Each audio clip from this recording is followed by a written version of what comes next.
Olá, amigos e amigas, mais uma Hora do Café, um papo informal sobre temas do momento. Hora do Café é um tempo para a gente pensar, para refletir, para conhecer algumas coisas. Sabe aquele papo polêmico ou não? É aqui. Vamos tomar um café especial? E hoje nós temos a companhia de um cachorrinho que está latindo aqui no fundo, porque esse é o nosso papo totalmente informal.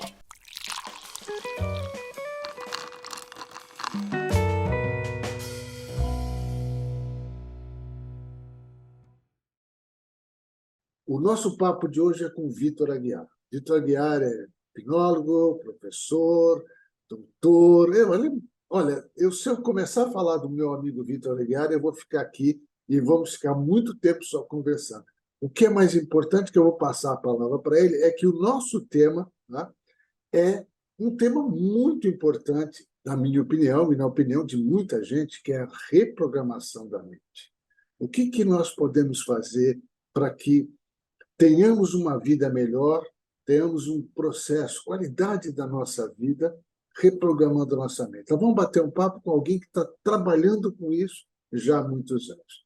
Vitor, é um prazer tê-lo aqui e agora a palavra é sua. Armando, é realmente uma alegria estar novamente participando da Hora do Café.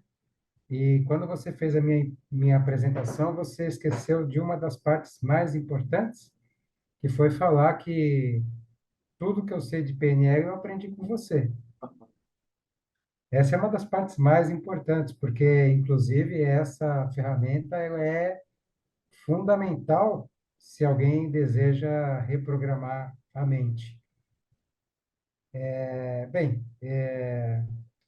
O que eu posso dizer, né? Você já me apresentou, mas acho que o mais importante que eu gosto de falar sempre que eu tenho a oportunidade é que eu adoro o que eu faço, Armando, porque sempre que eu estou falando para as pessoas, eu estou falando para mim mesmo. Então, esse é o ponto fundamental, eu acho que isso que é o ponto mais importante da minha apresentação. Maravilha. Bom, Vitor, tem uma coisa importante que eu gostaria. Você sabe que na PNL, a gente tem, eu confesso isso para você, a gente tem uma série de exercícios que ajudam nisso, né? Só não são, vamos dizer, não é cura para todos os males. É como a gente fala, não existe hoje no mundo alguma coisa que você fala, se você usar isso aqui, você vai ter a fórmula mágica da felicidade. Mas, algum tempo atrás, teve uma pergunta interessante, que aí eu vou te cutucar agora, né? Um rapaz, quando eu estava falando com ele sobre PNL e tal, e falei sobre mente e tal, ele olhou para mim e falou: Não, mas eu não quero mudar a minha personalidade.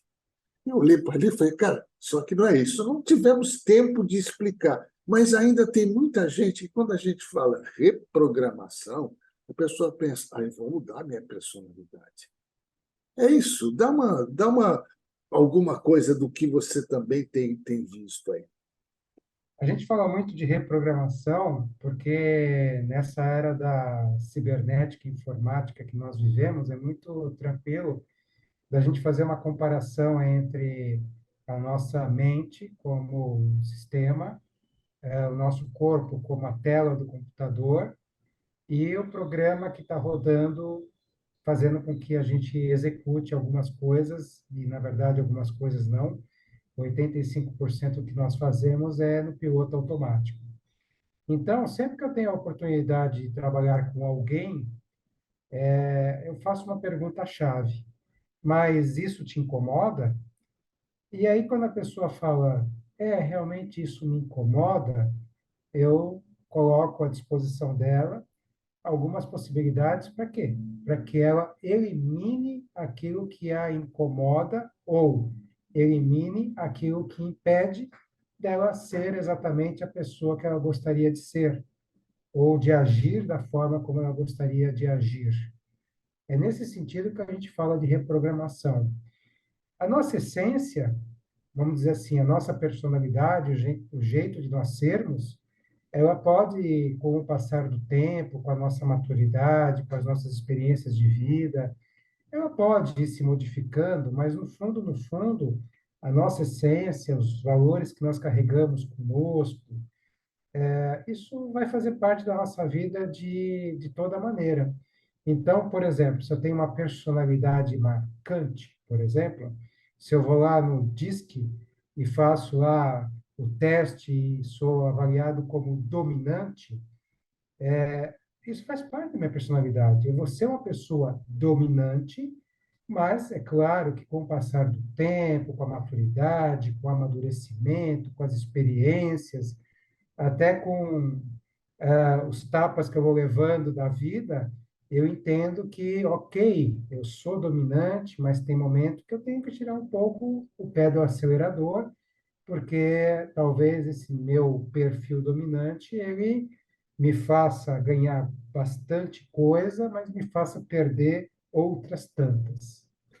E eu acho que é exatamente isso que a gente sempre está conversando, quando a gente tem oportunidade, porque quando a pessoa chega e tem aquelas crenças, né, de que, nossa, como eu vou trabalhar minha mente como se fosse alguma coisa contra uma religião ou contra alguns conceitos do ser humano. Na verdade, não, é algo natural. E aí eu costumo dizer para as pessoas também, Vitor, é o seguinte: olha, quando você tinha 5, 6 anos de idade, você tinha uma mente, uma cabeça e uma série de experiências e crenças, né? Eu até brinco, se eu tivesse que escolher seguir aquilo que eu tinha de ideia de profissão quando eu era pequenininho, né, quando eu tinha uma coisa que eu achava maravilhoso, né, eu queria ser bombeiro. Eu queria ser bombeiro, porque eu achava lindo aqueles uniformes, né? Eu queria ser bombeiro, né? Não, muda, a gente muda. E não quer dizer que, como você disse, se eu sou hoje mais dominante, se eu sou de um jeito X, mas acontece que se aquilo, com o passar do tempo, com o passar a estrada da vida, né, vai fazendo com que a gente comece a refletir sobre: será que eu sendo muito aquilo está me trazendo os resultados que É, eu desejo? exatamente. Então, o que eu pergunto para você é: a dificuldade maior quando você encontra uma pessoa são com as crenças ou são com os valores dessas pessoas? Eu falei para você que ia ser um papo polêmico, né? Eu tenho a oportunidade de lecionar na universidade a disciplina de hipnose clínica para os alunos do curso de naturologia. É uma área fantástica, uma área que no Brasil eu não estou desatualizado, existem apenas 4 cursos, e um deles é na universidade em que eu trabalho atualmente e que eu devo ficar até o final do mês de julho. Né? Estou deixando essa etapa da minha vida para trás, dentro dessa perspectiva nossa, né, Armando, de buscar novos desafios e criar novos caminhos neurais. Sempre que eu tenho a oportunidade de trabalhar com os futuros naturólogos e naturólogas, nesse conteúdo da hipnose clínica, eu digo para eles que o primeiro passo num processo de atendimento a alguém que queira fazer alcançar esse objetivo de reprogramar a mente, ou seja, fazer uma hipnose, ou fazer uma programação neurolinguística, ou fazer uma terapia comportamental cognitiva, ou fazer um reiki, ou fazer um mindfulness, é a atitude mental. Ou seja, eu sento e digo: Armando, eu vim aqui para você resolver o meu problema, ok? Eu vou aqui te ajudar a você resolver o seu problema. Por quê? Porque o primeiro ponto é a atitude mental. E eu acho que a melhor justificativa e comprovação que o primeiro ponto é a atitude mental é o livro O Segredo. Por quê? Vendeu milhões de exemplares ao redor do planeta. Milhões de exemplares. Para milhões de pessoas, aquele livro caiu na mão, a pessoa leu e aquilo mudou a vida da pessoa.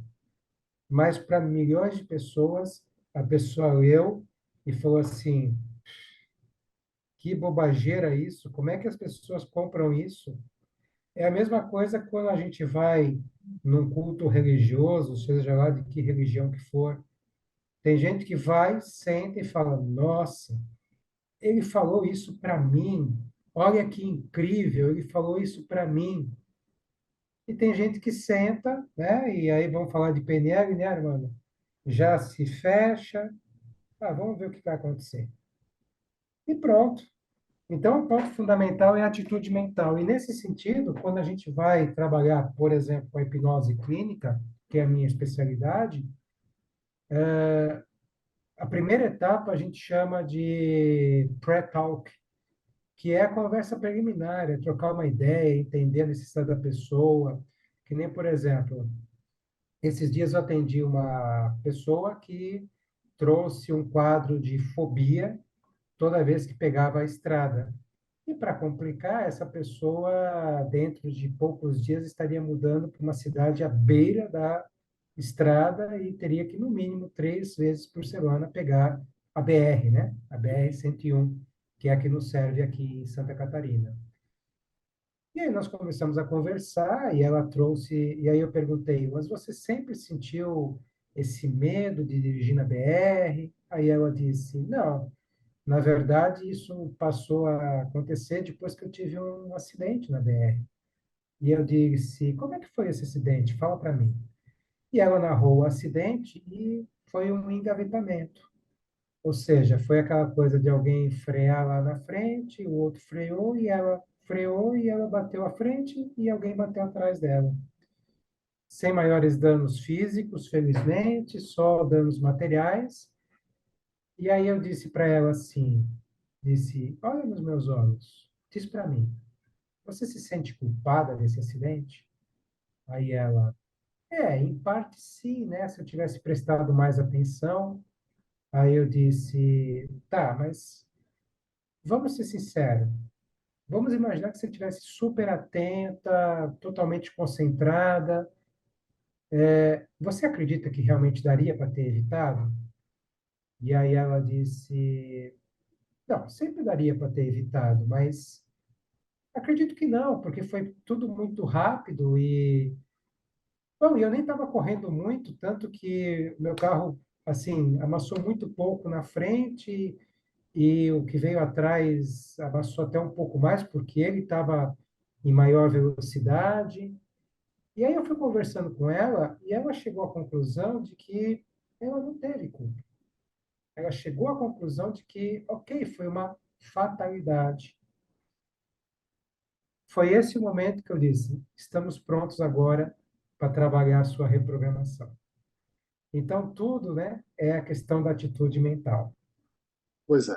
Uma das coisas que eu vi, que você comentou agora, né, já tem vários, você sabe que eu tenho vários casos, né? E, Sem dúvida. e teve um em que a pessoa me falou da famosa, isso eu já comentei aqui, inclusive, numa outra, a monstruosa perereca que pousou no braço dela quando ela tinha 3 anos de idade. É E bem isso. realmente, quando você tinha 3 anos de idade, aquela perereca, aquele bichinho que é muito pequeno, para uma criança de 3 anos de idade, aquilo deve ser imenso do tamanho do braço daquela criança. É, Mas fica fica. esse processo que muitas vezes a pessoa não percebe e ela precisa dessa ajuda. Então, o importante também, o que eu tenho conversado, acho que você também, é quando essa conversa preliminar de a gente não faz um julgamento, porque para aquela Sem dúvida. pessoa, a gente não faz. Para ela, aquilo é muito importante. É exatamente. Para mim, pode não ter importância nenhuma, por conta do meu estilo de vida, da minha forma.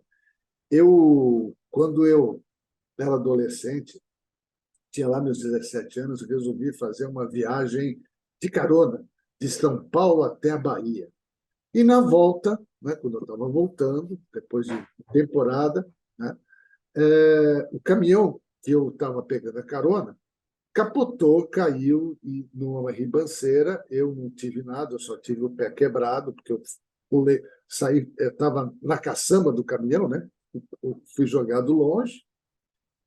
Mas aquele momento da curva, que ele fez a curva, porque ele estava correndo muito, e ele Eu passei muitos anos, toda vez que eu entrava no ônibus, no carro, que alguém fazia uma curva mais fechada, eu travava, Claro, ia claro, fazer, porque claro. aquilo ficou na minha cabeça de aquela trava que eu dei e que eu fui jogado fora do caminhão para aquele acidente.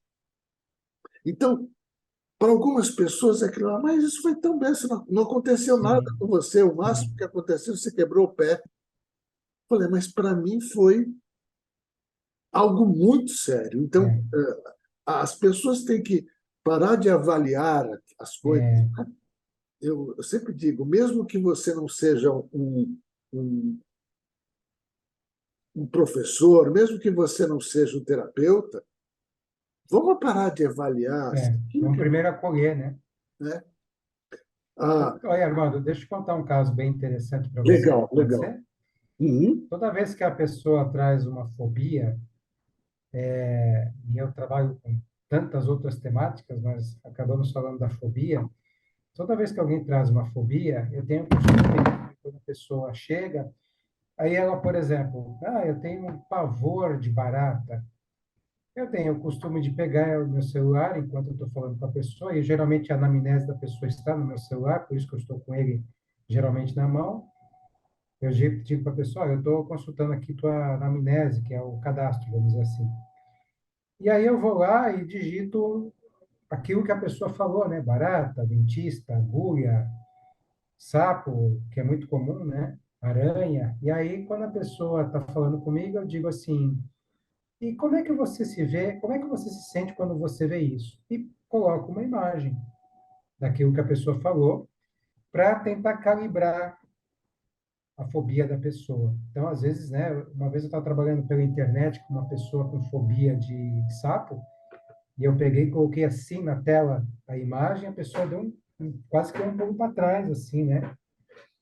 Mas por que que eu estou contando tudo isso? Porque eu recebi uma mensagem por WhatsApp, a pessoa falando que queria fazer uma consulta comigo, eu disse ok, mandei a anamnese, a pessoa preencheu e lá está escrito na anamnese. Teria mais alguma coisa que você gostaria de comentar? Aí a pessoa escreveu assim: prefiro falar pessoalmente.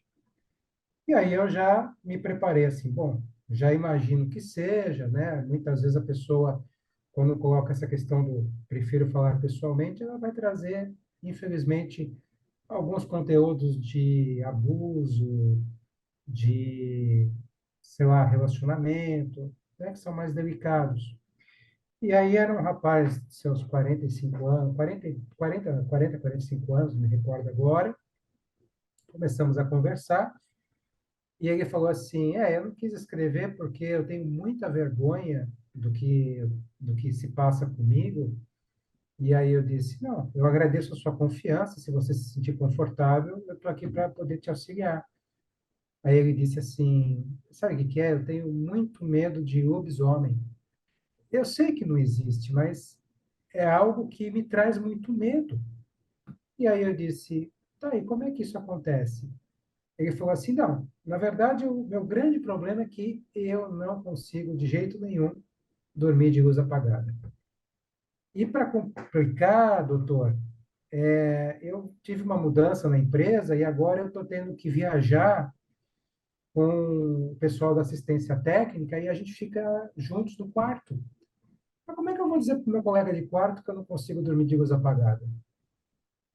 Aí eu falei: tá, e como é que você tem feito? Aí ele falou: olha, tem alguns que têm o sono bem pesado, então o que que acontece? Eu espero o cara dormir, fico lá no saguão do hotel, depois eu volto bem devagarzinho, e aí acendo a luz, ou acendo o abajur, dependendo do hotel, e tudo bem. Agora tem alguns que têm o sono leve, né, por causa de viagem e tal, e aí às vezes eu passo a noite no saguão do hotel. Às vezes eu passo a noite no saguão do hotel e isso está acabando com a minha saúde.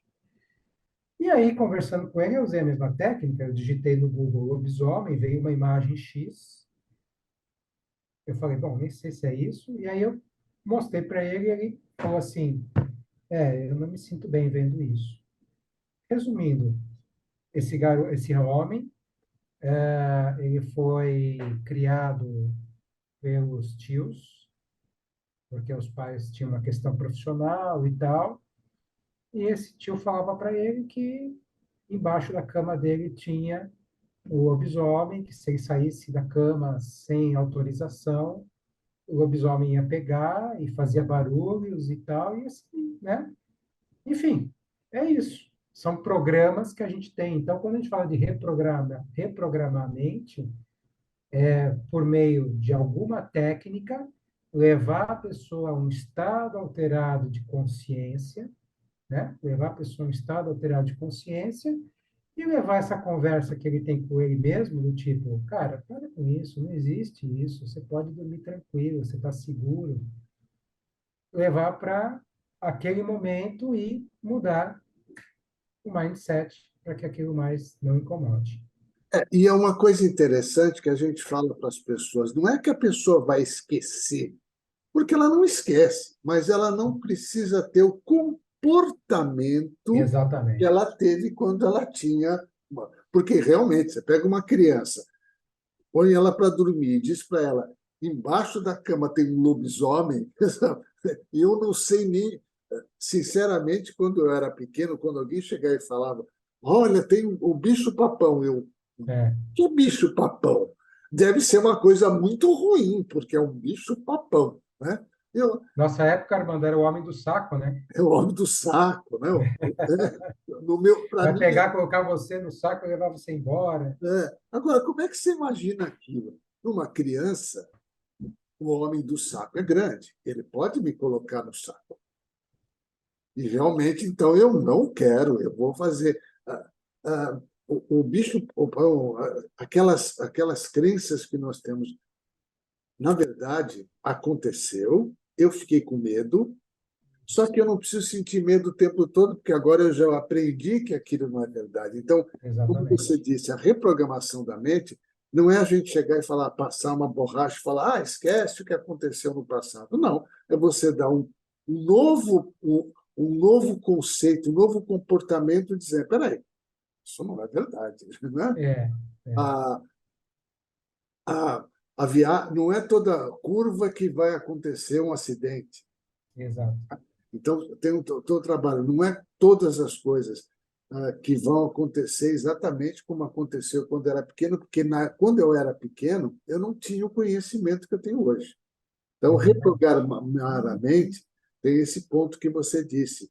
Primeiro, a pessoa precisa querer, a gente precisa Isso, descobrir aonde está o que a gente chama muito, né, o gatilho, onde começou isso. a história, ou onde ela foi mais importante, e também mostrar para a pessoa que aquilo é algo natural. Aconteceu, sabe? E se para algumas pessoas pode ser,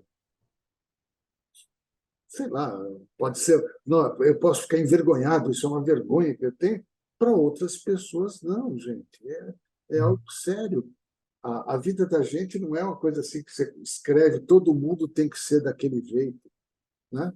Porque seria uma grande chatice, né? A gente Com todo certeza. mundo pensando igual. Já imaginou? Não ia ter graça nenhuma, né? Não, não, não. Ia Mas, ser meu amigo, complicado. para que o pessoal que vai assistir, vai fazer perguntas, né? Você vai depois me mandar aí os seus dados para a gente jogar na tela depois. Ah, se você tivesse que dar duas dicas legais para a pessoa, duas ou três dicas para as pessoas que querem reprogramar a mente nesse sentido de preciso melhorar a minha qualidade de vida, os meus comportamentos, porque tem coisas que estão me incomodando. Quais seriam as dicas que você daria? Eu, em primeiro lugar, eu penso que isso é possível para qualquer pessoa, por conta própria, desde que a pessoa tenha a atitude mental e a vontade de mudança. E quando eu digo isso, a pessoa tem que tomar muito cuidado com o que a gente chama de ganho secundário, que é o que que eu ganho continuando do jeito que eu não gosto. Ou seja, por exemplo, o que que eu ganho? eu ganho proteção, eu ganho conforto, eu ganho muitas vezes a atenção das pessoas. Então, vamos imaginar você lá no teu ambiente profissional e e todo mundo sabe que você detesta falar em público, todo mundo sabe. E aí, quando existe a situação de falar em público, e você também não quer mais passar por isso, né? Por esse medo, por esse constrangimento, mas toda vez que surge uma oportunidade de você falar em público, você fala, ai meu Deus, eu vou falar em público, e aí as pessoas à sua volta te dão aquele suporte, te abraçam, te dão aquele apoio do tipo, ai, vai lá, você consegue, ai, não sei o que lá, tal, tal, tal. A gente tem que tomar cuidado com esse ganho secundário, que é, muitas vezes, obter resultados que nós não obteríamos caso não tivéssemos o que nós temos. Então, o primeiro ponto é a atitude mental. Eu quero mudar e quero, inclusive, eliminar o meu ganho secundário. Esse é o primeiro ponto. O segundo ponto, foi muito bem colocado por você agora há pouco, é tentar buscar aquilo que é o gatilho. Ou seja, o que que realmente veio, o que que me, desde quando eu sinto isso, em qual situação, mas eu não consigo lembrar, eu só sei, não, mas não precisa ir lá na sua infância, na sua primeira infância, com 2 anos de idade, que é o que a gente muitas vezes alcança, né, Armando, com a PNL, com a hipnose, ou até o útero materno, mas assim, puxa, a primeira vez que eu me lembro de sentir esse desconforto, por exemplo, em falar em público, foi lá no ensino médio. É verdade, lá no ensino médio eu estava apresentando um trabalho e aconteceu isso, não sei o que lá. Bacana, veio aquela imagem, né? Começa a trabalhar aquele jovem, sei lá, de 15 anos, 16 anos, que se sentia envergonhado, começa na tua mente a falar assim, cara, você não precisa mais sentir essa vergonha. Você tem que pensar que teus colegas que estão aí têm o mesmo medo que você tem, o mesmo medo de julgamento. Você não precisa, enfim, né? Esse é o segundo ponto. Então, você trabalhar a sua mente, você começar, né? E com a perspectiva de que não é assim, leva um certo tempo, mas você tem condições de criar novas oportunidades. E a terceira e última dica é: se o 1 e o 2 não trouxeram o resultado 100% como você deseja, e buscar algum auxílio. E, é- e é- Porque, porque todos nós, né, Armando, temos as pessoas com as quais nós nos aconselhamos, buscamos orientações, buscamos tratamento. Então, ter essa tranquilidade de falar, ok, preciso buscar auxílio. É interessante o seguinte, você comentou isso exatamente. A maior parte das nossas coisas nós mesmos podemos cuidar, né?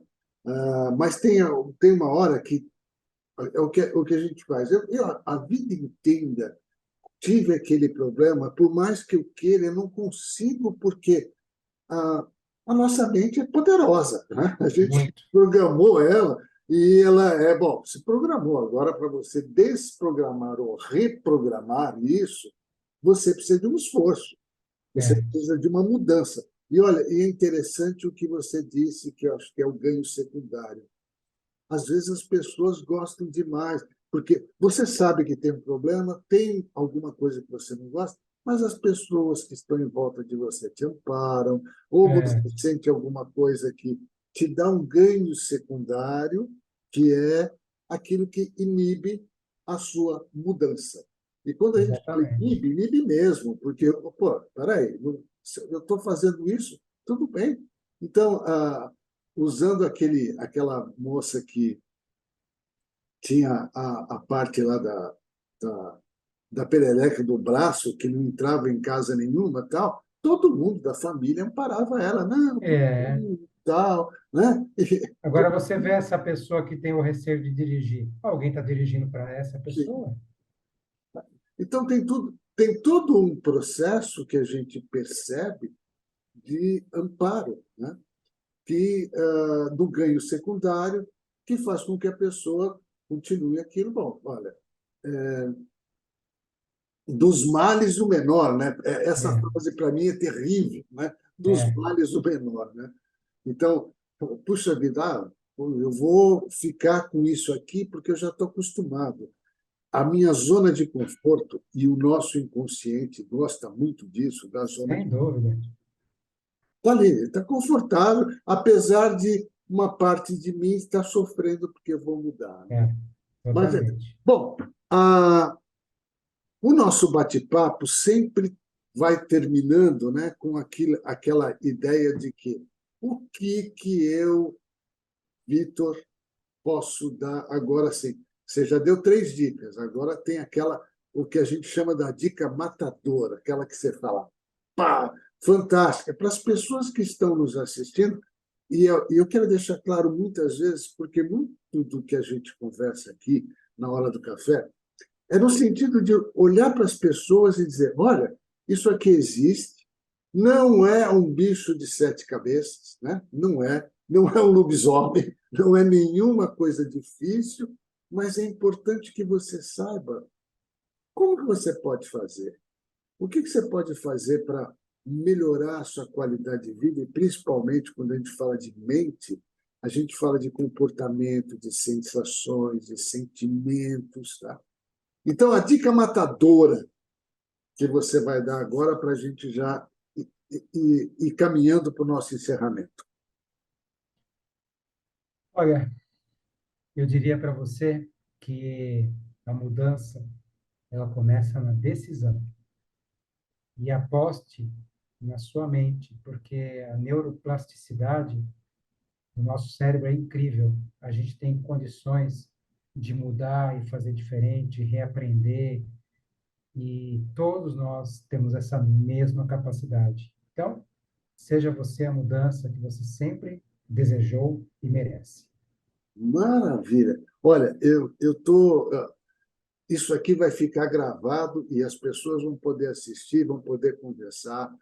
E eu já estou aqui fazendo um convite que vamos ter uma segunda etapa. Com certeza nós vamos ter o Reprogramação da Mente número 2, onde eu acho que a gente podia até fazer uma simulação para mostrar para as pessoas, olha, como isso pode funcionar e de que maneira podemos fazer. Hoje, eu estou aqui no interior de São Paulo, uma cidade pequena chamada Lucélia, né? E você está em Joinville.